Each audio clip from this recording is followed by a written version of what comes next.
Na Sulina, a partir deste momento, um programa de debates, informações, opiniões, desabafos, críticas, elogios, sugestões e curiosidades. Está no ar. Tema Livre. Muito bem, são 10h05. Bom dia, Dom Pedrito. Estamos começando o programa Tema Livre aqui na sua Rádio Sulina, a voz do Ponte Verde. Hora certa, Madeireira Trindade, excelência no comércio de madeiras. Bom dia, Pacazzi. Bom dia, Norton, bom dia, nossos ouvintes, bom dia, nossos companheiros de trabalho. Agitado o começo da manhã? Sempre tem, né, Norton? Isso aí pra gente não passar frio, né? Tem que se mexer um pouco, né? Tá bem. Dizem que o melhor remédio pra pessoa não passar frio, né? É se mexer, é andar, né? É o que dizem alguns, né? Lembrando sempre que nós temos esse canal de comunicação com as pessoas, com mensagem, né? Sim. Que é o 999-38-8090, tá? Você pode se comunicar conosco através de mensagem pelo WhatsApp. 999-38-8090. O Norton, ao final é o cabo do nosso programa de hoje. Nós temos um desafio que foi feito pelo nosso ouvinte, que nos honra muito com a sua audiência, né? Entre tantos, e é um ouvinte VIP também, né? E top. É o desafio do Dr. Luiz Maria Iordi, que no último programa nós falamos que ver, olhar e enxergar são coisas diferentes. Te lembra disso? Isso. Não sei, foi a propósito de uma provocação tua, né? Ah, é? Foi mesmo, né? Eu sou um cara provocante. Coisa rara. Olha, né? Só. Bom, Norton, nós estamos aí vivendo já um ano eleitoral, né? Então, muito cuidado, muito cuidado, muito cuidado. As urtigas queimam, viu? Olha, não, o que acontece? Sempre, né? Isso aí é protocolo, né? O que fazer? Barbaridade. A imaginação vai longe, né? Temos que arrumar as estradas, temos que melhorar a educação, a saúde nem se fala, infraestrutura, temos que melhorar a vida do povo, enfim. Tá, mas a eleição municipal Não, mas é qualquer eleição, É? qualquer uma, tá? Sempre é aquela... se vende aquele famoso conto, né? Alice no País das Maravilhas. Então, tudo bom, tudo bem. O grande problema, eu acho que está muito bonito até, né? Que a pessoa queira fazer, realizar, só benefícios em prol da sociedade, em prol do povo. Muito bem. Só que o detalhe é como fazer, né? O como fazer é que é o probleminha. Com que fazer? Tem dinheiro? Tá bom, e se tem dinheiro, como é que vamos fazer, né? O que fazer vai por conta da imaginação, da alma grande das pessoas, né? Então isso aí até pode, é bonito, é bom a gente ouvir e tudo. Mas o como fazer é que é a questão. Mas o como fazer é quase essa narrativa permanente que nós estamos cada vez mais habituados a ouvir, Pacazzi. E uma coisa que a legislação eleitoral é muito clara, sempre foi, né, nesse aspecto, né? Não se pode comprar voto. Barbaridade. Viu, Norton? Não pode comprar voto, viu? Nem pode vender, porque aí é que está uma ocasião. Um candidato me disse assim, mas bem humorado, né? Entrou na onda do bom humor. Não se pode comprar voto. Tá, mas tem quem venda. Se tem quem venda, como é que vai fazer? Pacazzi, nós já chegamos naquele limiar onde, pela própria informação, e acredito que deva ser por esse caminho, já deu o recado para as pessoas da importância que o voto tem. E o voto não vale uma bolsa de cimento, um fardo de arroz ou de feijão, porque um fardo de arroz e feijão, uma bolsa de cimento, um botijão de gás, dura aí no máximo 30 dias. E uma eleição, 4 anos, com perigo de reeleição. Então, hoje, cada vez mais, o cidadão tem que ter junto a si aquela condição de que ele é o responsável pelos destinos do seu município, do seu estado e do seu país. Não, mas o meu voto não tem peso. Todo o voto tem peso. E só para nós termos uma situação quase que conceitual, é uma coisa que até eu tenho falado muito para casa. Vê, nós temos um pré-candidato hoje a deputado estadual em Dom Pedrito. Pode ser? Mário Augusto? De Freire Gonçalves? Sim. Imagina a situação do nosso pré-candidato pedritense, se de repente faltar para ele o voto de alguém de onde? De Dom Pedrito. Entendeste? Sim. E aí as pessoas vão dizer, pois é, mas é que o fulano que veio lá de Caxias, veio lá da região metropolitana, me trouxe um chapéu, me trouxe um garrafão de vinho, me deu de presente um botijão. E aí, Pacazzi?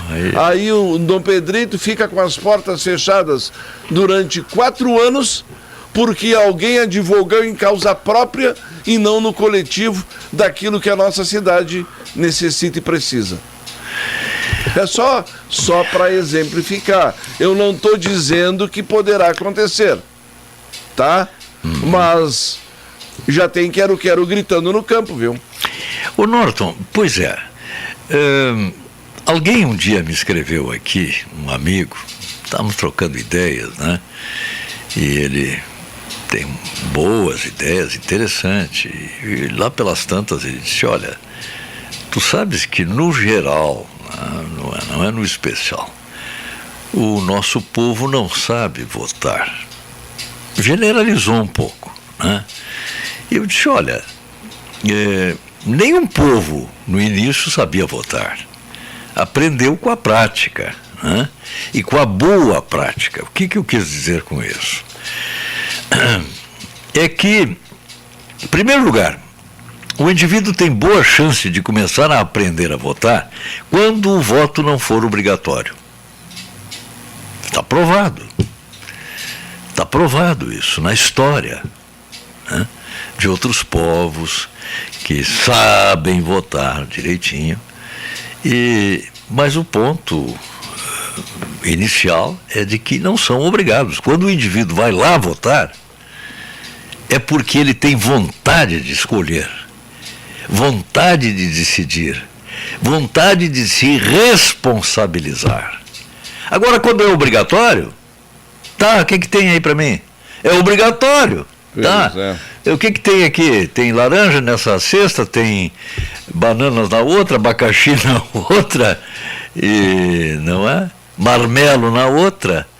Então, mas escolhe uma coisa aqui porque tu tem que escolher. Marmelo ainda? Hã? Tu é do tempo do marmelo? Sim, coisa bem boa, coisa bem boa. Tem muita vitamina C, tá? Ah, é? É, tem. Dizem que tem, né? Pois é.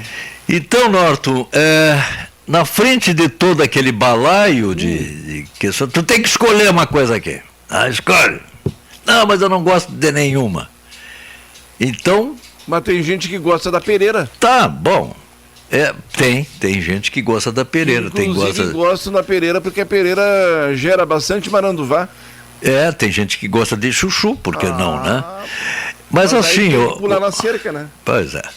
Mas assim... Então, já que eu sou obrigado, tá, mas eu não gostei. Não gosto de nada que tem aí nessa feira. Chamando uma eleição de feira. Olha, já é depreciativo isso. Aí, não vou. Não me serve nenhum. Na medida em que anula o voto, que é seu direito, não tem dúvida nenhuma. Tá? O indivíduo está ali na urna, na cabine indevassável, como se dizia, né? Ele e sua consciência, certo? O único dever que ele tem ali é com sua consciência. E aí se agrega, deveria ser assim, né? Se agrega a isso tudo uma obrigatoriedade de votar, mas que é isso? Mas por quê? Alguém que sustente isso. Alguém diz assim, mas se não for obrigado, ninguém vai votar. Não é ninguém vai votar. Muitas pessoas vão de livre e espontânea vontade. E sabe que uma das provas disso aí são essas eleições correlatas do tipo essa questão das crianças aí, do Conselho Tutelar, não é obrigado. E algumas pessoas se submetem a ficar numa fila para votarem. Nós temos que avaliar sob alguns prismas, se me permite colocar dessa maneira, porque tem aqueles que vão porque acham que realmente tem que ter um setor que defenda os interesses da gurizada, que tem responsabilidade para com a sociedade, e tem aqueles que vão lá votar porque o candidato lhes ofereceu um abraço, um carinho, uma atenção. Então tem diversas maneiras. Existe um mercado do voto, Pacásio? Não, tudo bem, Norton. Na política normal, seja em qualquer tipo de eleição. Tá, Norton, mas não foi por obrigação, Nós já sabemos que ao longo do tempo o voto é negociável. Tá, mas não foi... Por alguns, né? Não foi um cenário compulsório, isso que eu quero dizer. A democracia se define, se conceitua de várias formas, de várias maneiras.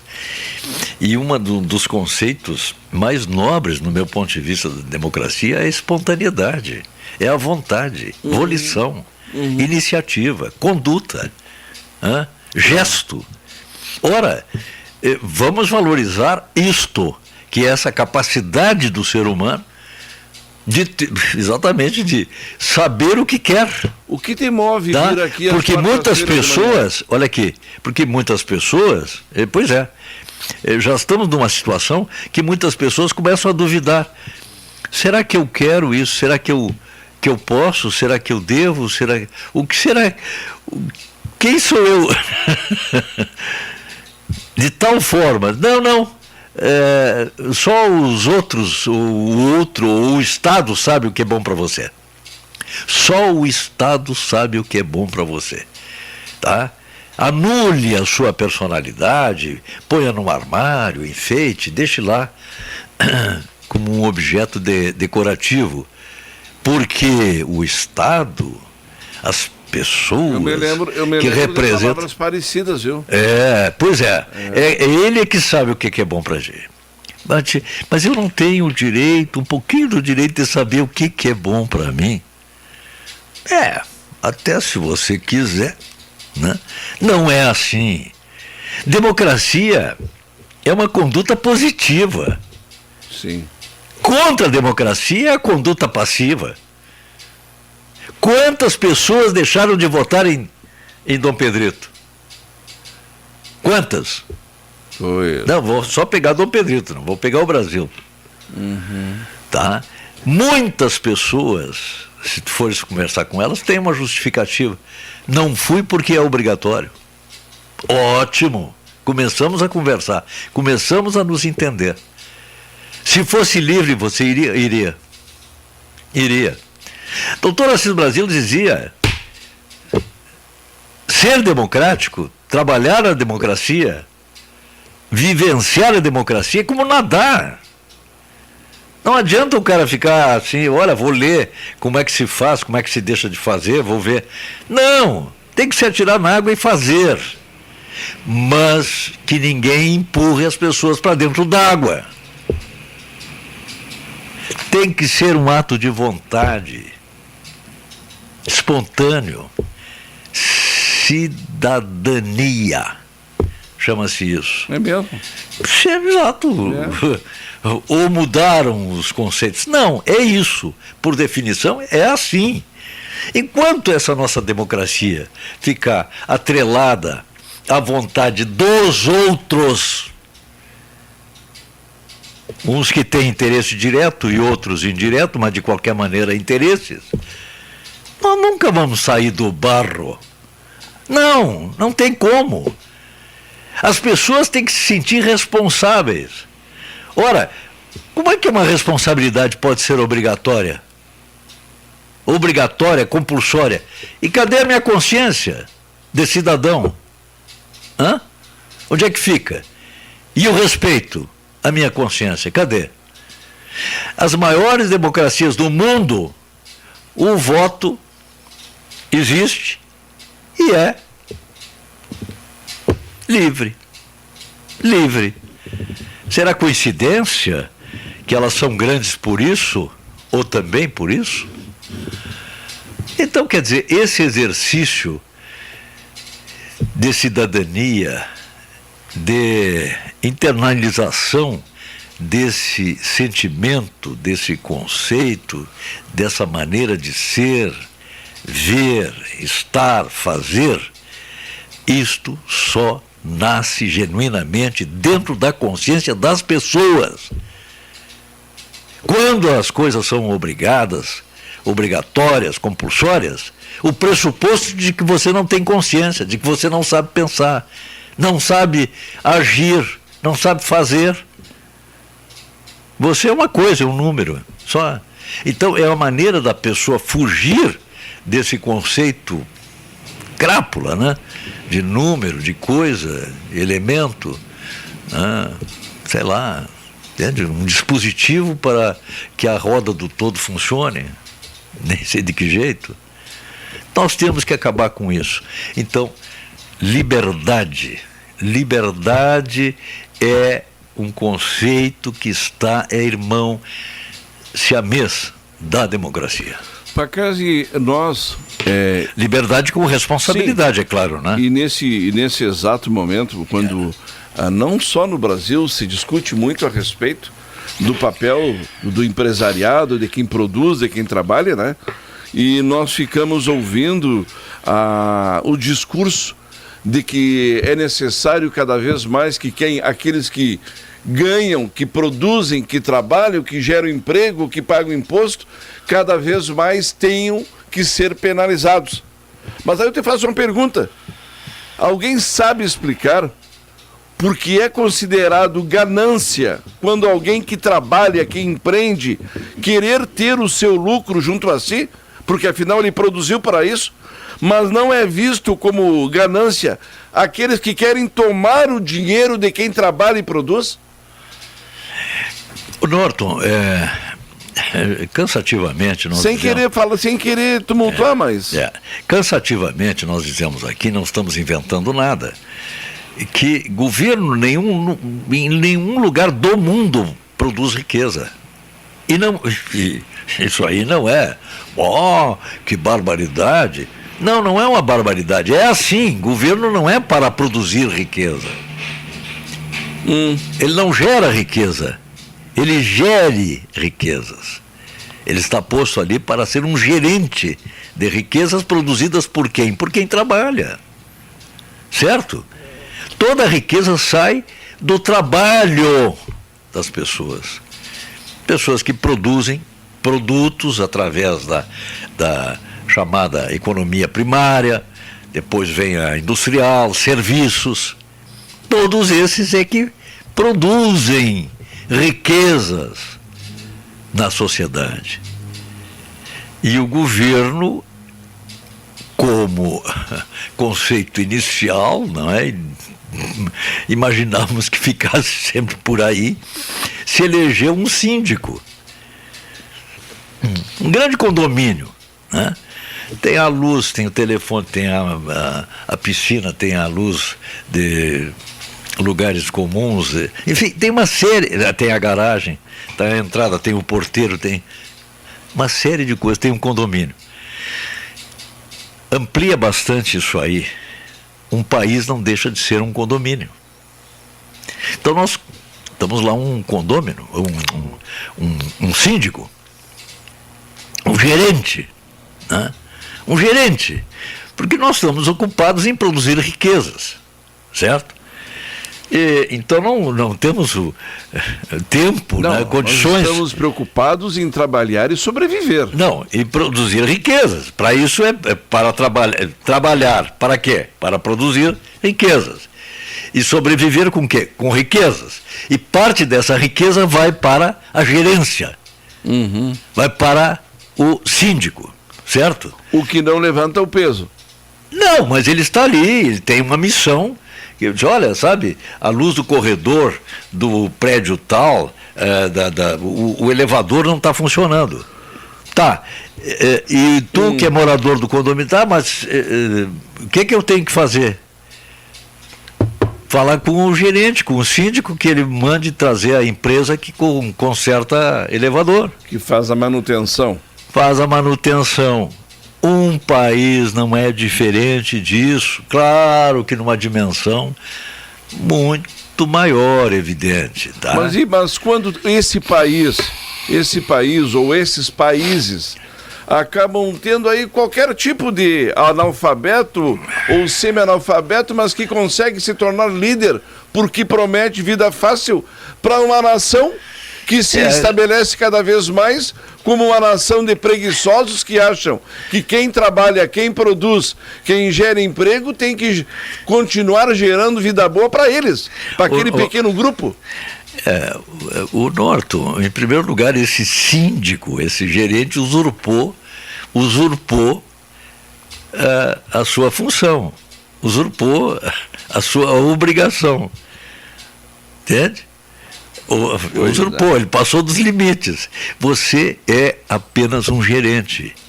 Ou você é um respeitado gerente, é isso? Não. Desculpem pelo apenas. É importante. A sociedade, os condôminos daquele condomínio elegeram uma pessoa, escolheram uma pessoa para ser o gerente das coisas comuns entre elas. É a portaria, é o elevador, é a sacada, não sei o quê, é a piscina, é a sauna, enfim, os condomínios, esses modernos, então, tem tanta coisa, né? Tem fit, não sei o quê, tem uma porção de tudo bonito, maravilha, beleza, que seja para o bem de todos. Tu é solidário? Tu distribui aquilo que tu... É difícil essa pergunta. Eu sou suspeito para falar de mim mesmo, né? Por acaso, mas só que todos aqueles que têm essa narrativa e que defendem a distribuição da renda falam sempre do dinheiro dos outros, nunca do próprio.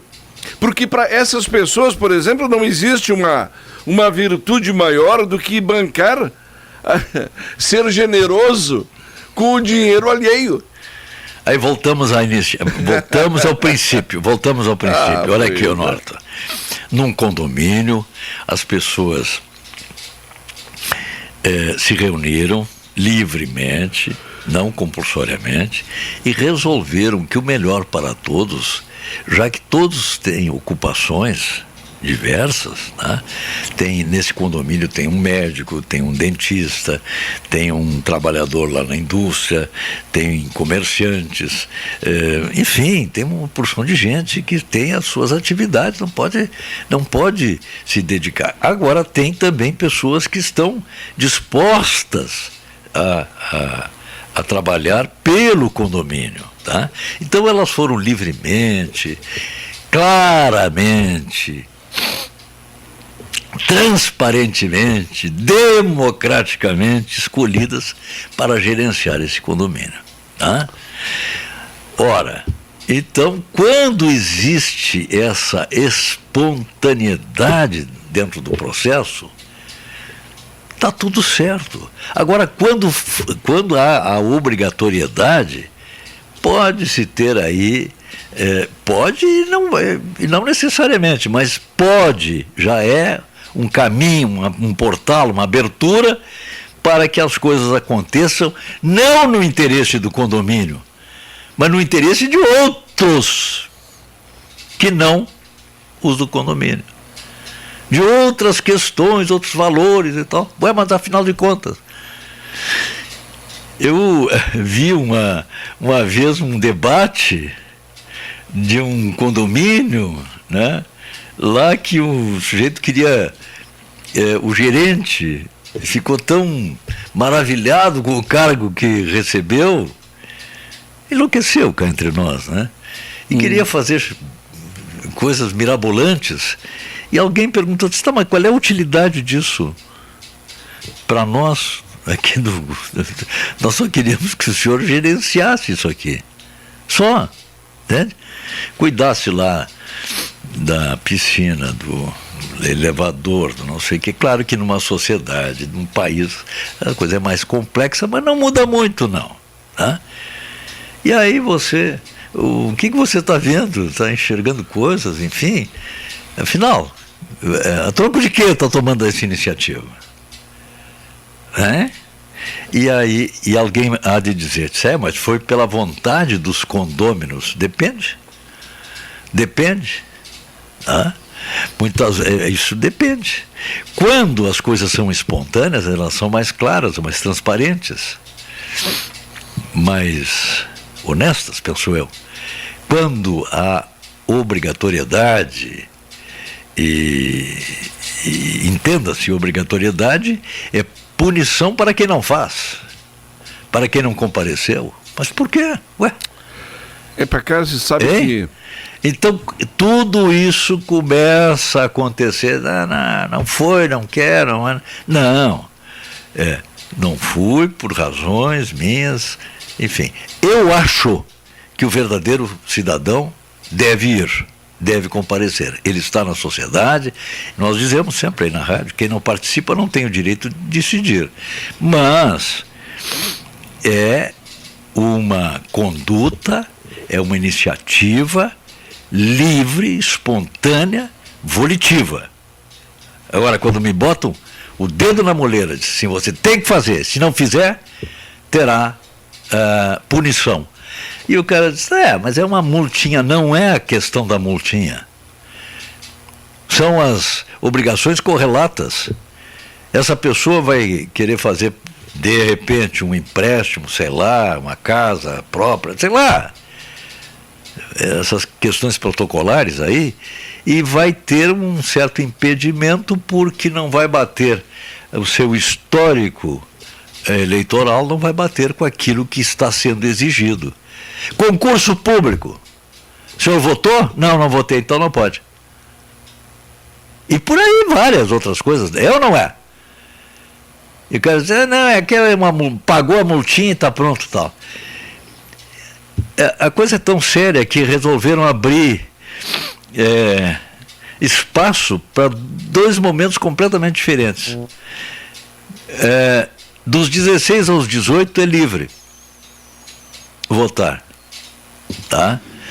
E acima dos 70, não é isso, Norton? Estou meio perdido, não fiz ainda. Não precisa, né? Não.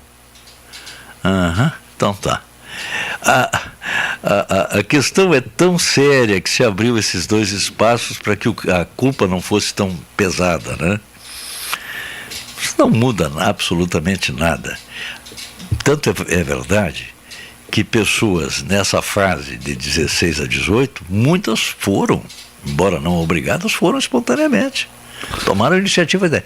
E hoje eu vejo, assisto e aplaudo pessoas que não têm essa obrigação e vão. E são as que mais vão, proporcionalmente. Tá? Então, não sei.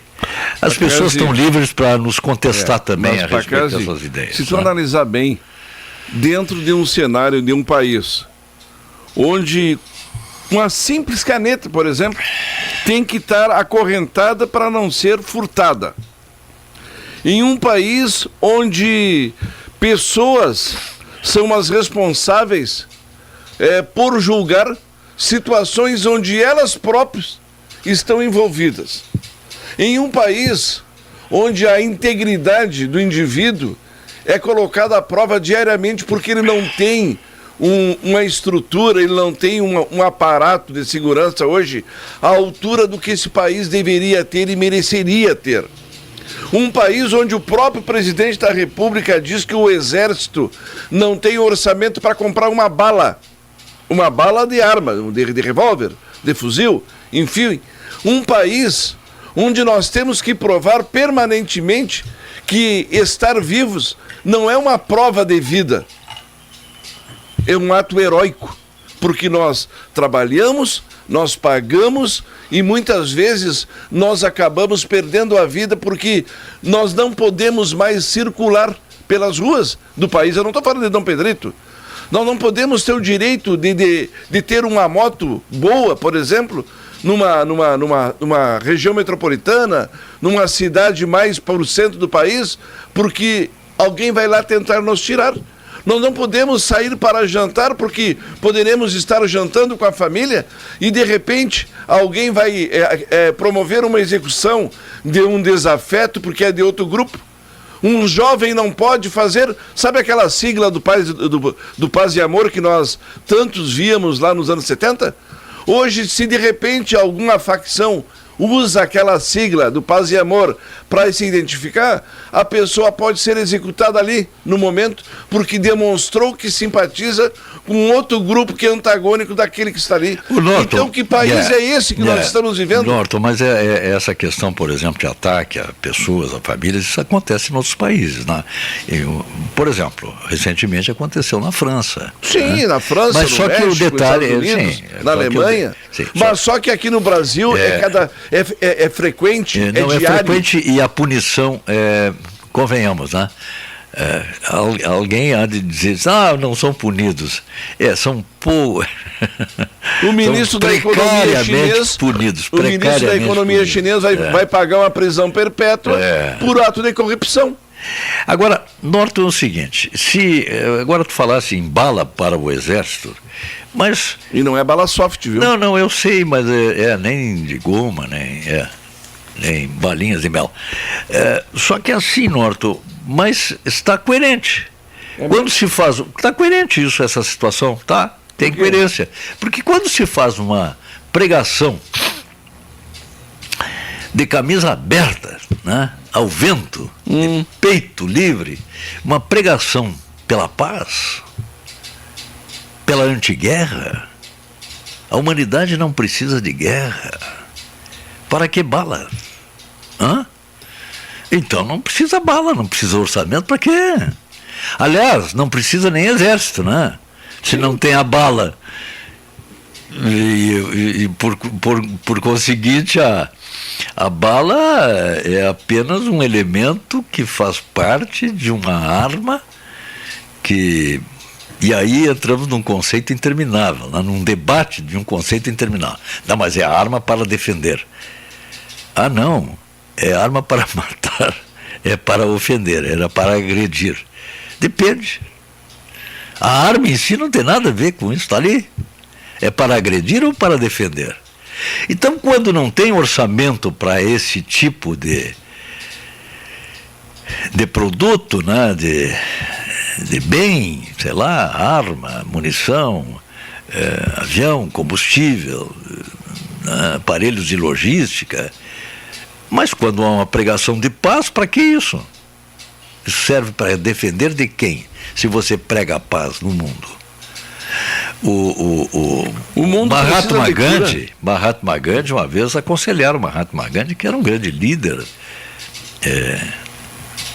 político, social, ele movia multidões, e disseram para ele: se você quer armas, quer um exército disciplinado e competente, não quero nada disso. O exército é o meu povo, esse é o exército, né? Eu quero é a paz. Bom, mas o senhor quer, mas o seu inimigo não. E aí começou a matar gente, mas ele disse: nós temos muitos heróis e patriotas. Por mais que nos eliminem, mais nós crescemos. Nós, para casa, nós precisaríamos ter patriotas e heróis se nós tivéssemos uma nação justa? Porque o que é justiça? O problema todo não pode ser tratado como uma patologia. Não, mas o que é justiça? Aí entra o debate. Né? O problema todo é que nós não podemos tratar o que acontece hoje como uma doença. Onde diz, mas o mundo precisa de cura. O mundo não precisa de cura. Porque o que mais mexe com a sociedade? O preconceito? A falta de espaço? Julgamentos inadequados? A exclusão? A ignorância disfarçada de opinião positiva? Afinal, qual é a cura que o mundo precisa? O mundo não tem a chamada, como agora virou uma frase de efeito, o mundo não tem empatia. As pessoas não têm empatias uma com as outras. E tu mesmo tem falado aqui no nosso programa, mas isso aí, nos últimos tempos, quando tu passa na rua e tu para o teu carro para alguém passar, muitas vezes a pessoa que tu parou, que tu permitiu que atravessasse a rua, te olha atravessado. Pois é, Norton, mas essa falta de empatia, né? Vamos chamar assim, tá? Mas isso aí não é causa, é efeito. Efeito de quê? Eis a questão. Formação, educação, índole. Olha aqui, uma pessoa me conta aqui que um dos critérios que usou para admitir pessoas na sua empresa, estava precisando de pessoas, de funcionários, de colaboradores na sua empresa. E usou alguns critérios, não foi necessariamente o critério do conhecimento, da aptidão, da técnica, não foi necessariamente, foi também. Mas o critério principal foi a capacidade de agradecer. E ele montou um mecanismo bem interessante. As pessoas, cada candidato que chegava, tinha uma pessoa lá da empresa que abria a porta. Outra que indicava qual sala deveria se dirigir. Outra que convidava a pessoa a sentar. Outra que oferecia um cafezinho enquanto esperava. Vários momentos, montou-se uma circunstância com vários segmentos aí, onde o indivíduo tinha a oportunidade de dizer obrigado, reconhecer o gesto, tá? Tudo isso sem saber valia ponto. Ninguém avisou ninguém e nem fez absolutamente nenhum crime, não cometeu nenhum crime. Primeiro alguém abriu a porta para o candidato ao emprego entrasse. Depois uma outra pessoa gentilmente indicou: o senhor se dirige àquela sala. Quando ele entrou, alguém disse assim: por favor, o senhor pode se acomodar nessa cadeira. Aí uma outra pessoa ofereceu: o senhor não quer um chá, um cafezinho? Foram várias as oportunidades que o indivíduo teve de reconhecer. Alguém há de dizer: mas eu não sei, eu não aprendi a dizer obrigado. Bom, ser grato não se aprende. Ou se é ou não se é. É uma questão de índole. É uma questão de sentimento internalizado. É da pessoa. Não se aprende na escola. Não tem faculdade de gratidão. E aí, há uma outra pessoa, um outro observador, tomando nota. E passou para o dono da empresa: tais e tais e tais e tais tiveram essa conduta, e tais essa outra. Então tá, ele já eliminava aqueles que não tinham tido a espontaneidade, a vontade de agradecer, de mostrar reconhecimento. Já não. Por quê? A gente diz aqui, não é uma invenção nossa, nós dizemos por observação. Aquela pessoa que tem a capacidade de agradecer, ela, para fazer isso, necessariamente ela tem que ter passado por outras virtudes. Honestidade, lealdade, solidariedade, limpeza de alma. Então, era isso que ele queria. Quero colaboradores, quero funcionários, preciso deles, mas eu preciso esse tipo de funcionário. Escolha dele. Tá? E eu acho que ele estava certo, esse empresário aí. Tá bom? Só para dar um detalhe. Como é que tu vai gerar cidadão para o futuro que tenha uma visão, vamos lá, de futuro, de alguma coisa com valores, entre aspas, de acordo com aquilo que se pressupõe sejam corretos?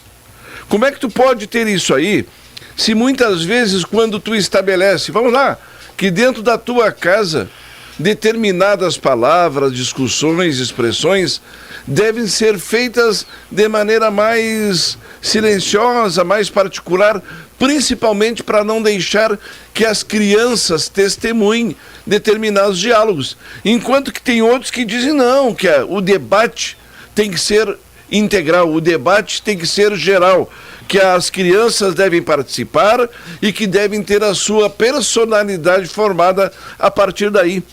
Isso não é muito ambíguo para se falar de maneira objetiva, quando na realidade aquela tentativa de preservar, na realidade é uma ação clara de defesa de quem ainda está em formação? Ô Norton, tu falasse assim, como é que nós vamos preparar cidadãos para o futuro? Não. Nós temos que preparar os cidadãos para o presente. Tá, e aí tu vai ser... Não. E aí tu vai tratar de maneira subjetiva isso aí? Não é subjetivo. Pode, até tem uma partezinha aí subjetiva, não tem a menor dúvida, até para não estraçalhar, terminar com a personalidade das pessoas. Ela tem que ter subjetividade. Sim, mas também. As coisas não devem ser de maneira clara e efetiva? Devem, uma não exclui a outra. Elas se complementam. São dois valores aí complementares, indiscutíveis. A objetividade, leis, ou de preferência, não leis, deixa para o lado. Nós continuamos falando e vamos insistir.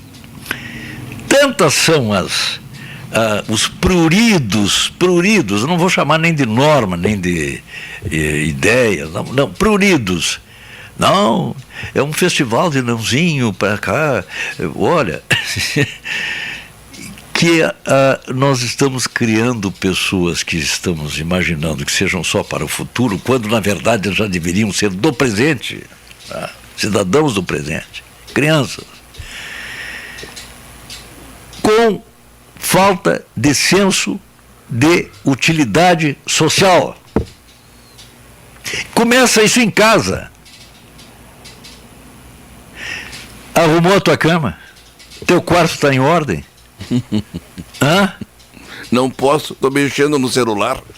Então, como é que nós vamos cobrar depois na vida em sociedade, se não cobramos dentro da sociedade célula, que é de onde é e deveria vir toda a influência para a sociedade do lado de fora da casa, do lado de fora do lar.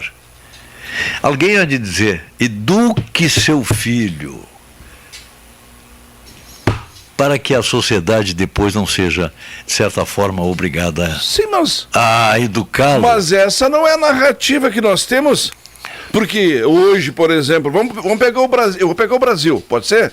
O Brasil, o que sempre se diz e se preconiza que a educação deve ser baseada em fatos científicos e biológicos, que o Estado não deveria interferir na construção da identidade pessoal das crianças e que os pais, esses sim, deveriam ter o direito principal e intransferível de orientar a formação moral e pessoal dos seus filhos. Mas só que hoje o Estado quer cada vez mais, e nós já tivemos essa experiência, inclusive aqui dentro do programa Panorama Tema Livre, quando em algum tempo passado, alguém nos questionou o porquê, na época estava eu, o tio Laval aqui dentro, o porquê que nós estávamos preconizando uma coisa primitiva, quando na realidade nós tínhamos que entender que o novo momento preconizava o que estava acontecendo com as nossas crianças. O livre-arbítrio não dos nossos filhos, mas de terceiros influenciarem na conduta, seja pessoal, ideológica e política das nossas crianças, para casa. Olha, o César, a Elisângela estão na nossa audiência, muito obrigado. A Glória também, Krause. Olha aqui, Norton, tem momentos eu não quero tumultuar, tá? Não vai, de jeito nenhum, tu foste muito bem educado. O Norton tem formação, tem solidariedade dentro do coração. O Norton, nós temos que contrariar o Estado, a sociedade, segundo combinação, né? O povo é que é o dono do barco. Ele é ele que manda, né? Numa democracia é assim, né? Ou pelo menos está definido como isso, né? Então ele não precisa estar sempre, não, mas o Estado mandou, não, o Estado mandou, não, quem é? Para aí. Nós temos que contestar aquilo que julgamos que não seja o ideal para a nossa sociedade. Agora, nós temos que fazer isso de maneira expressa, conjunta, com força moral, com força intelectual, com força de caráter, né? Isso nós temos que fazer, a sociedade tem que seguir. Agora, essa é a sociedade ativa. Agora, aquela passiva, olha, sabe, mandaram eu fazer, mandaram fazer aquilo, mandaram fazer aquele outro. Então deixa assim, já que você está gostando disso assim, pronto.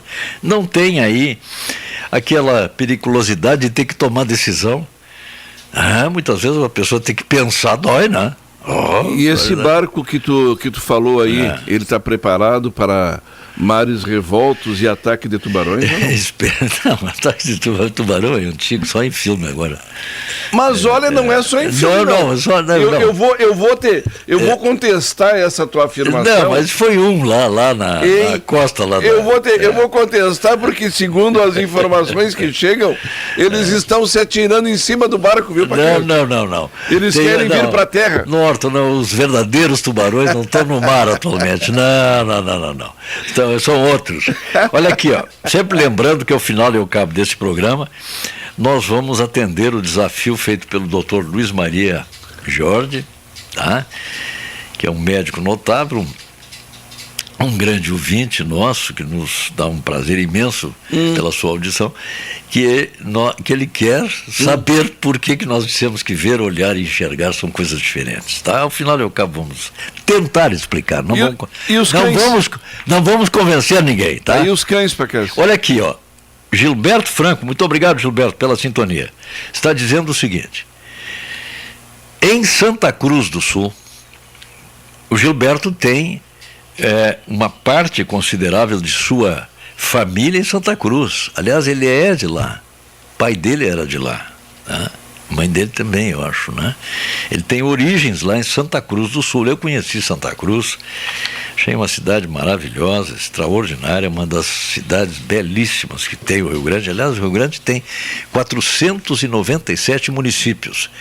E tivemos na segunda-feira um feriado, né? Feriado de Nossa Senhora de Navegantes e também de Iemanjá. E Dom Pedrito está entre os 37 municípios que fizeram feriado no Rio Grande do Sul. Entre os 497 municípios, 37 fizeram feriado. E Dom Pedrito estava no meio, tá bem? É mesmo? É verdade. Tá, mas para casa, sabe que eu gosto não complica. Eu gosto muitas vezes, de interpretar o que algumas pessoas da nossa comunidade questionam, perguntam, e eles têm o direito, viu, para casa? Tem. Nós estamos numa democracia. Até hoje, tu sabe que algumas pessoas me perguntam por que colocaram a nossa Iemanjá tão perto do mato se ela é rainha das águas? Bom, mas as águas não chegam ali? Só cercam, né? Só a rainha fica ilhada, enchente, né? Daquela de 1940. Pois é, mas eu acho que eles botaram num lugar bem equilibrado. Tem um pouco de terra, tem um pouco de água. Não, mas a água fica longe para casa. Não, mas na enchente não. É? Não, na enchente, Mas então, ela passa da não, então por que não colocaram aqui na entrada da praia ali? Porque nem sempre a água vem aqui. Eu acho que... Não, eu não sei, o Norton está insatisfeito com isso? Não, então vamos botar o seguinte... As pessoas perguntam. Vamos e botar como o seguinte, esse nosso programa, por vezes, tem que também perguntar... Não é dono da verdade, não conseguimos responder a tudo. Jamais. Mas quem sabe, para satisfazer gregos, troianos e baianos, não se põe uma santa com, como fazem aqueles barcos lá na Holanda, que quando a água vai, não entra nas casas, porque a base das casas é como se fosse um barco, né? Eu vou fazer uma... Pode ser? Eu vou fazer uma colocação. Diga-se. Diga. Eu sinceramente, eu respeito e gosto muito do tema religião, viu, Pacazzi? Sim. Sempre gostei. Inclusive, era um tema que me... Norton, desculpa.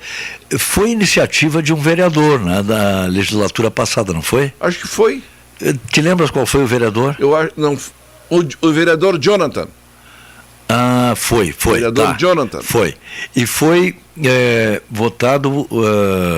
esse feriado foi por unanimidade que foi aprovado, não foi? Sim. Foi, né? Foi. Mas a iniciativa foi do Jonathan. Isso. Mas ele não foi reeleito. Ué?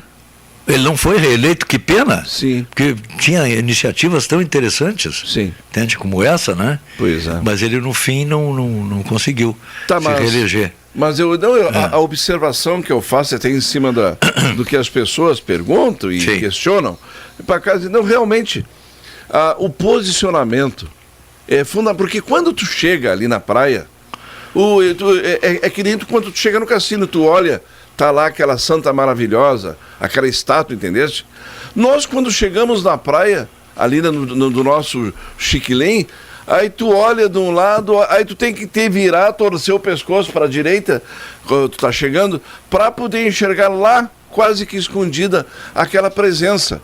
E como é uma presença a ser cultuada por determinadas pessoas que são realmente adeptas e têm fé, eu acho que ela deveria estar num lugar melhor. E entendo que ela poderia estar logo após o empedrado, ali na entrada da praia, ou lá onde tem aquele empedrado que separa uma parte da praia do outro lado ali. Enfim, eu acho que a nossa santa mereceria, por toda a sua importância, até pela sua importância de fé, ter um lugar melhor posicionado para ela ser apreciada por todos. Porque certamente muita gente, se não olhar para procurar, não sabe que ali tem uma estátua de Iemanjá. Eu estou recebendo aqui uma mensagem. É um pensamento meu, né? Tá, eu estou recebendo uma mensagem de um ouvinte nosso bem conhecido, não quer que divulgue, diz o seguinte: a estátua de menos, a grandeza da santa foi erigida dentro do nosso coração. Não, mas eu entendo e respeito, mas eu acredito que ela poderia estar melhor posicionada até para ela ter o impacto que ela mereceria, a visão, né, que ela mereceria ter. Ô Norton, nós vamos a um pequeno intervalo comercial, pequeno, tá? Que eu preciso só atender uma porta aqui, tá bom? E eu deixo uma pergunta aqui, de quem é a calçada? Tá? Não é só tu que faz desafio, também tem direito, não tenho? À vontade. De quem é a calçada? A calçada é tua. Já voltamos. Muito bem, pessoal, são 11h07. Pacazzi. Ô Norton, o seguinte, Norton, nós fizemos essa provocação de quem é a calçada, mas nós não vamos responder agora, só uma preparação para um pequeno encontro que vamos fazer com as autoridades do município, com o código de posturas. Tudo isso é uma das perguntas que consta aí. Outras perguntas surgirão, tá? Nós vamos fazer uma reunião, vamos programar, provavelmente em março. Então, vamos vamos proporcionar para que as pessoas questionam. E uma das perguntas que vai surgir é essa: de quem é a calçada? Tá? Um ouvinte me passou aqui uma pergunta: por que o IPTU aumenta todo ano? Se a casa é a mesma, se a prefeitura não tem gasto nenhum com ela, e é o cidadão que compra e paga. vai guardando essa pergunta para esse, como é que vamos chamar? Alguém diz assim, fórum, simpósio. Não, nada disso. É um encontro, é uma longa entrevista, nós vamos Mas lá eu acho que são perguntas que nós já sabemos a resposta, né, Paquete? Não. Tu sabes qual é? Não. Qual é a pergunta? Essa pergunta são impostos que são impostos a nós e que nós somos obrigados a pagar através da imposição do governo. Tu não respondeste. Hein? Ele está perguntando por que sobe. Hã? Por que sobe? Pois é. Essa foi a pergunta dele. Tá? Então nós vamos responder. Tentar responder, quer dizer, nós não, né? As pessoas ligadas ao governo é que vão responder. Por que sobe o teu IPVA? Não, mas... Por que tu tem que pagar o IPVA se na realidade não são feitos investimentos à altura de tudo que é arrecadado? Bom... Saiu uma manchete onde diz que a ANEEL vai aportar 235 milhões em transmissão aqui no estado, num total de R$1 bilhão em todo o Brasil. Mas em algum momento eu ouvi uma ex-ministra, ex-deputada, ex-senadora dizer que 6 bilhões que foram desviadas da Petrobras não é nada se comparado ao lucro que ela dá, que é em torno de 700 a 800 bilhões. Aí eu fico pensando, 6 bilhões não é nada, então 1 bilhão de investimento é muito menos que nada? Ô Norton, essa e outras perguntas serão feitas nesse programa especial. Mas será que o Lula vai responder? Não, Lula não, ele está em Washington. Está em Washington, tá? Olha aqui, falar com o Donald? Olha aqui, nós comentamos há pouco que o nosso querido amigo Gilberto Franco, que tem ligações familiares, fraternas, em Santa Cruz do Sul, e lá não há cachorros na rua. Opa! Pois é. Foi o que nós queríamos dizer e depois não dissemos. O Gilberto, que é responsável pela cortina musical que nós temos do programa aqui, né? Tá? Essa cortina musical. Mas por que não tem cachorro? Bom, vamos perguntar para ele, vamos convidá-lo, né? Para quem?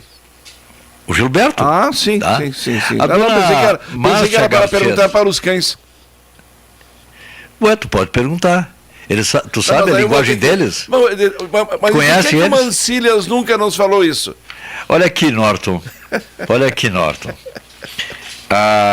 Se você quiser que seu cão... Olha aqui, Norton. Estás ouvindo? Tô te ouvindo. Se você quiser que seu cão se machuque ou machuque alguém, solte-o para a rua. Perfeito. Assim você terá razões para se lamentar e motivo para ser processado. Pense e escolha. Tá? E aqui tem outra, isso serão novas vinhetas da rádio. Quando um cachorro ataca alguém, o verdadeiro culpado é quem o solta na rua. Ajude a identificar as pessoas inimigas do bem-estar social. Tá? Essas são vinhetas que vão vir por aí. A dona Márcia Garcês, que está na nossa audiência, obrigado, ela é de Salvador, na Bahia. E lá não é feriado a festa de Iemanjá. Há festa, isso sim. Sim. Há uma festa, uma grande festa, mas não é feriado. Interessante isso, né? Bom, mas tem que ser feriado para ter uma grande festa? Pois eu não sei, pois aí lá em Salvador não é, né? Eles estão provando que não é. Mas o carnaval é? Bom, mas o carnaval é feriado em todo o Brasil. Ah, bom. Ou ponto facultativo. Bom. Agora, o seguinte... Tu tá complicado hoje, hein? Não. O Brasil ame ou deixo. Por que tu não tá querendo falar? Tu não tá querendo expressar aquilo que tu, Norton, realmente aqui, pensa? Tem uma outra vinheta. Quem tem amor próprio é afetivo, grato, amigo, digno, honesto, leal e pessoa de convivência social harmônica.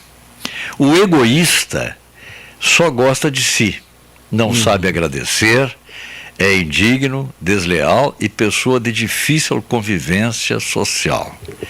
Observe e faça suas escolhas. Tu falavas há pouco nos impostos. é uma ilusão, não é? É um discurso, é uma narrativa, dizer, não, mas vamos cobrar mais do que aquele. Não, vamos cobrar pouco de todos. Essa é a ideia original, não é essa outra. Mas não tem graça aí, né? Tá. Aí bom, tu não consegue gastar o que tu quer gastar? Não, ao contrário. Está provado cientificamente que se arrecada mais dessa forma. Sim, mas não é uma questão de arrecadar. Mas o bom não é tu vai arrecadar bastante de todos? Não, Norton. Não. Ao contrário. O que está se vendo é outra coisa. Arrecadar bastante de alguns para dispensar a arrecadação de outros. Tá?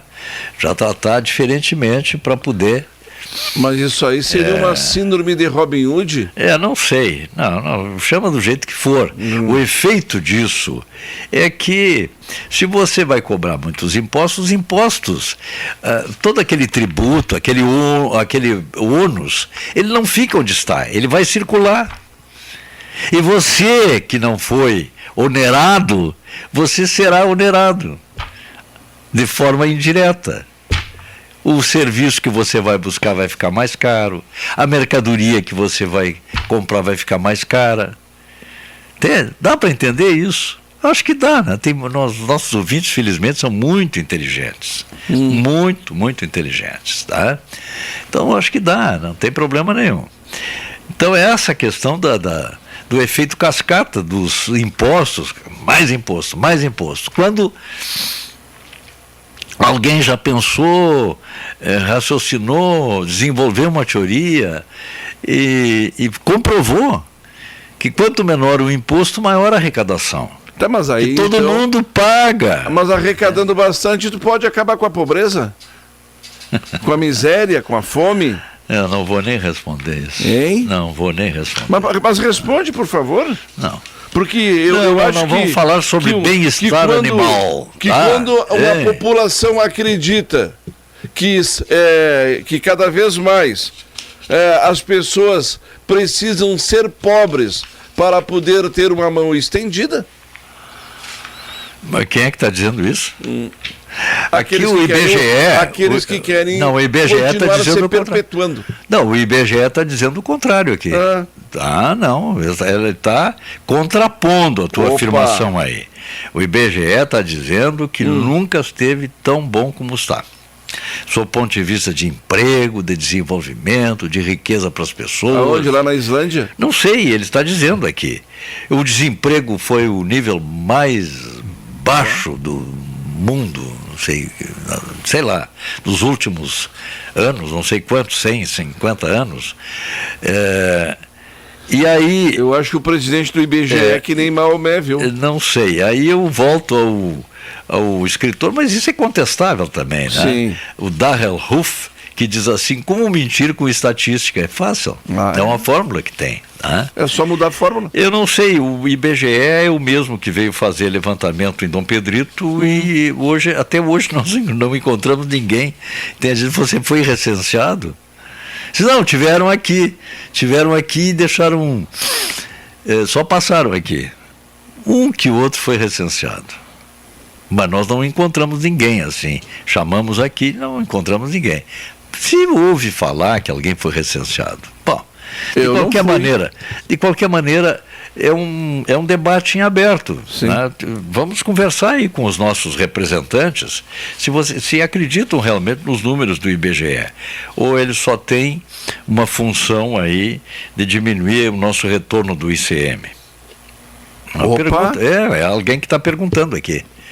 Um ouvinte bem identificado está dizendo, esses números são de verdade, estão valendo, ou só servem para diminuir o nosso retorno do ICM. Mas olha, Pacazzi, se isso aí realmente é fato, Quantos... é verídico, então, quer dizer, nós temos uma somatória de ações hoje perpetradas por alguém ou por algum grupo Sim. que quer diminuir digamos, o retorno daquilo que Dom Pedrito mereceria receber de volta, não sei, que não é Norton. um pacto federativo. Mas se tu tem que fazer uma prova de avaliação da educação do município e tu não for bem, tu não vai receber determinados valores. Quer dizer que o município só perde nessa história? Não sei, Norton, alguém está levantando essa questão aqui. Olha aqui, ó. Quantos eleitores tem Dom Pedrito? Falo em 30 mil, eu acho que é 23. Não, registro lá, números oficiais. Em torno de 30 mil. 30, 32, né? Por aí. É isso, né? E a população? Bom, eu não sei, tem que perguntar para o IBGE. Não. Eles falaram que nós tínhamos 36 mil e pouco. Outras pessoas dizem que nós temos 39 mil. O que outras pessoas do IBGE? Não, aqueles que tinham dados anteriores, que quando foi feito um recenseamento realmente dentro da cidade. Quantos veículos automotores? Faz horas isso aí, né? Quantos veículos automotores tem Dom Pedrito? Pacazzi, existe aí um levantamento que diz que nós temos quase na mesma proporção com o número populacional. Quase? 20 e poucos mil. 20 e poucos mil. Bom, então tá. Então, o que a gente poderia convidar amigavelmente o IBGE para vir e debater com o IBGE, né? Mas o IBGE está fazendo outras afirmações interessantes. Diz isso, por exemplo, que é o menor índice de desemprego nos últimos, não sei, anos, séculos, não sei quantos, tá? Bom, mas alguém diz também, eu não sei que tipo de pesquisa foi feita, porque existem técnicas, né? Claro. De amostragem, né? De consulta, de verificação. Dizem que ele está considerando como emprego aqueles que estão recebendo Bolsa Família. Não sei.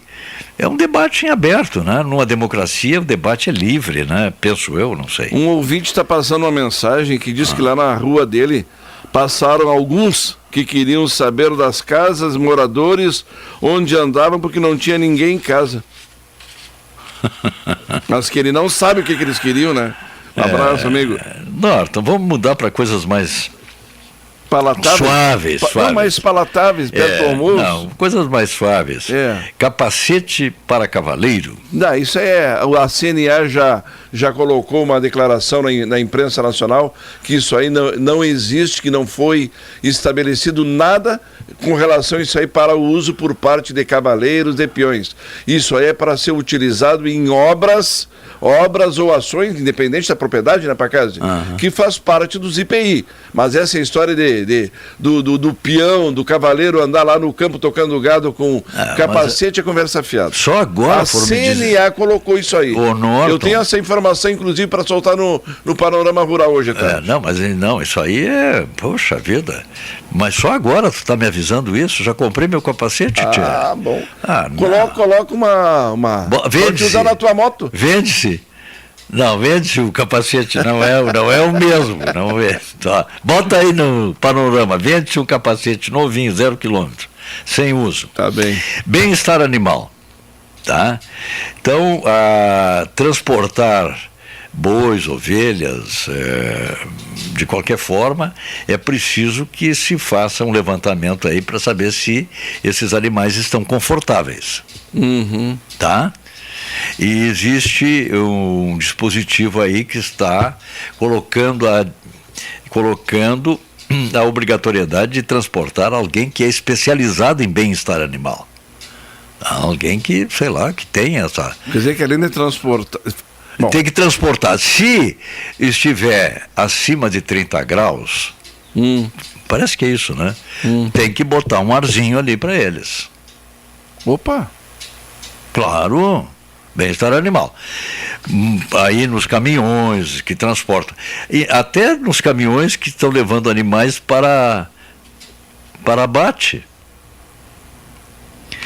Mas eles, pelo menos, tiveram essa benesse, né, de passarem bem antes da morte, né? antes de morrerem, né? Passaram bem, estavam dentro de um clima bem legal, né? Tudo bem, com um arzinho condicionado e tal. É isso aí, né, Norton? Eu vou me abster da... Mas, Norton, olha um pouquinho, deixa de mexer nesse celular e me ouve. Tá? Que coisa, eu vou me abster de dar opinião, viu, para casa. Por que, rapaz? Tá. Não, mas agora uma coisa séria. Vamos falar sério, nós temos hoje, por exemplo... Não, uma coisa bem séria aqui. Mas uma das maiores... Uma das maiores situações positivas que nós temos nos últimos tempos é o que dentro do mercado, da economia, da produção, o Brasil é um dos maiores exportadores de proteína animal, carne, para o planeta. Tá? E se nós temos essa condição, é porque nós cumprimos com tudo aquilo que é exigido por quem? Pelos nossos compradores. Agora, ditames, modinhas para casa, isso é para quê? É para criar empecilhos e muros dentro do próprio Brasil, tá bem? O Norton, alguém está me dizendo aqui que Sargento Félix, você mandou um abraço. Um grande abraço a ele, que os ônibus escolares não têm ar-condicionado. Como alguns também não têm cinto de segurança. Mas é verdade isso? Para casa, o ar-condicionado já é um elemento que algumas ambulâncias... Para um pouquinho, olha aqui, ó, deixa eu só ler. Que algumas ambulâncias também não têm ar-condicionado. Pode ser. Mas... Então nós não poderíamos transportar. Mas por via de regra, todos esses equipamentos são hoje base comum nos novos veículos, tá? Mas alguma ambulância antiga, talvez, de 1970. Não sei. Mas não as novas. Não, mas algumas que estão em uso, está me dizendo a pessoa que está escrevendo aqui. Mas só se tiver estragado, para casa. Ele está recomendando o seguinte, que não se use essas conduções para transportar animais. Não tem ar-condicionado. Sim. Que não se transporte, então, animais nos ônibus escolares e nem nas ambulâncias. Porque aí vai estar maltratando os animaizinhos que precisam de bem-estar. O que nós falamos há pouco? Modismos. Tá bom. É uma nova ditadura estabelecida dentro do nosso país, viu, para casa? E o silêncio de alguns permite que as coisas só se ampliem também. Pois é. Bom, nada contra os animaizinhos, viu? Não, claro que não. Nada contra os animaizinhos. Tá. Cada macaco no seu galho. Ô, Norton, então conforme prometido... Desde que a árvore esteja balançando e gerando vento para o macaquinho também, né? Bem-estar animal, sabe como é que é? Mas quem está gostando de um calorzinho desse são as cobras, né? As cobras gostam, né? Gostam. Gostam. É mesmo? Dizem que tem sangue frio, né? Mas tem muita cobra aqui no Pedreito? Não sei. Eu, felizmente, não topei com nenhuma. O doutor Edson não tem te levado lá na barragem para te visitar? Um grande abraço, doutor Edson. Um grande abraço aí. Diz que lá na barragem tem bastante, viu? Tem, não, mas elas estão organizadas lá. Estão? Estão bem organizadas. Sindicalizadas? Toda a vida. Toda a vida. Está com tudo direitinho lá. Tá bem. Ver e enxergar. À primeira vista, parece que ver e enxergar são grandezas funcionais rigorosamente práticas que atingem resultados obviamente iguais. Aparentemente é assim. No detalhe, porém, os dois conceitos brigam de faca e canivete e buscam abrigo em redutos absolutamente diversos. Só para ilustrar a teoria, conto algumas historietas dignas de registro e sempre acima de qualquer suspeita. Um raivoso motorista, na hora de pagar a multa por ultrapassar sinal vermelho, reclamava da sorte e buscava razões em várias instâncias. Mas afinal, não viste que o sinal estava fechado? Ver, eu vi. E então, vi o sinal, mas não enxerguei o guarda.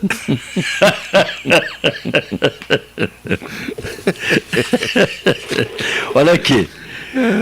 O dedicado e politizado eleitor que viu seu candidato perder fragorosamente a eleição comentou: Esse povo é cego.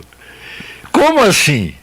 Não viu nem comparou as qualidades dos candidatos. Não enxergou a vantagem de sua decisão. Ué, por quê? Ora, porque poderia ter votado em gente que lhe desse cama, mesa, banho, roupa lavada e férias em Miami. Opa! Aqui e agora. E não somente ano que vem, se a crise mundial não alterar e comprometer o orçamento do governo. Viu, mas não enxergou. Um deslumbrado conterrâneo, remetido para a cidade grande, a fim de educar-se e se aculturar, correu célere para a rua a testemunhar fato ruidoso. Acontece que ali na esquina da pensão onde morava, um carro esborrachara-se contra um poste. Correu para lá e foi ver de perto o drama do acontecido. Viu um automóvel atravancado com uma coluna de concreto bem concreta e uma porção de curiosos em volta. Viu e não acreditou. Ao curioso que tinha chegado antes, perguntou: o que aconteceu? O senhor está vendo aquele poste? Sim, pois o motorista não enxergou. E assim se conta a história dos que viram e não enxergaram. Tá? Está provado que enxergar é uma qualidade do ver. Enxergar é ver a potência positiva da vantagem e da convivência. Tá? Ver é ver, enxergar é ver e valorizar. Não basta ver para decidir, é preciso enxergar para eleger. Quem não vê não teme, diz o ditado. Mas quem não enxerga não tem sequer o direito de temer. Ver é ver, enxergar é ver e comprometer. A propósito, você vê e lê ou enxerga? Lê e compreende. Não precisa responder. Veja se for possível, enxergue se for capaz. Bom, mas tem uma continuidade aqui que diz o seguinte: entre trevas, nuvens e vultos, ocorre perguntar: ver é saber ou saber é ver? Vê quem sabe ou somente sabe quem vê? Ver o quê? O discurso traindo o exemplo? A paixão subvertendo o amor? O interesse subjugando o ideal?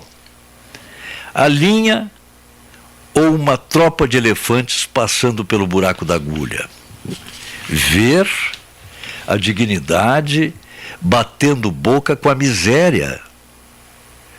Ver o quê? Ver pombas voando aos pombais serenas e nossos sonhos voando céleres para nunca mais.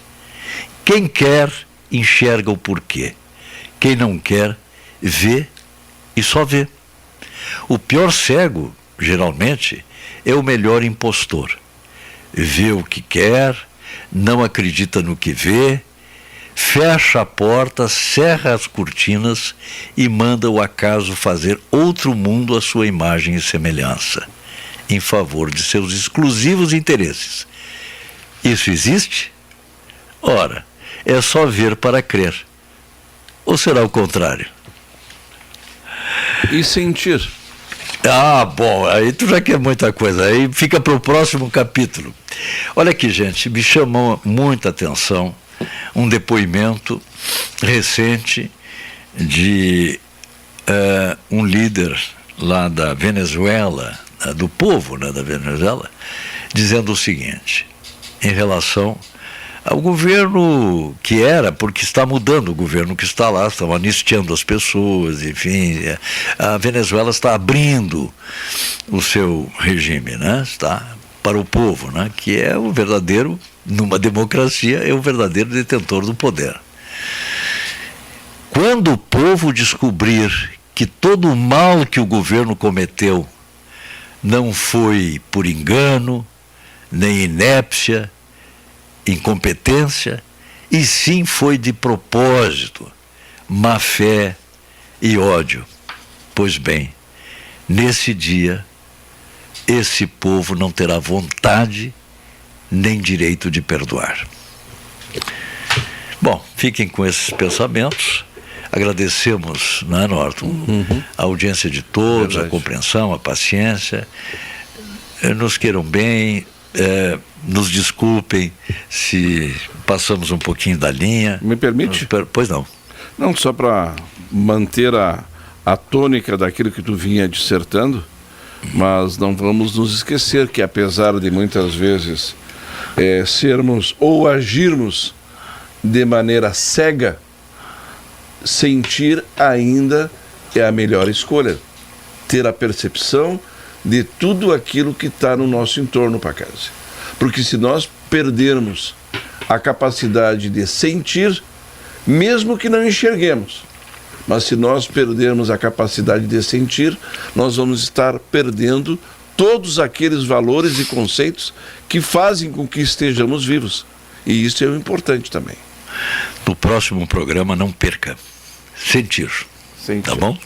Um abraço. Um grande abraço a todos, muito obrigado pela sintonia. Estaremos de volta na próxima quarta, se Deus quiser. Até lá. A Rádio Sulina apresentou Programa Tema Livre. Obrigado pela sua atenção e até o próximo encontro.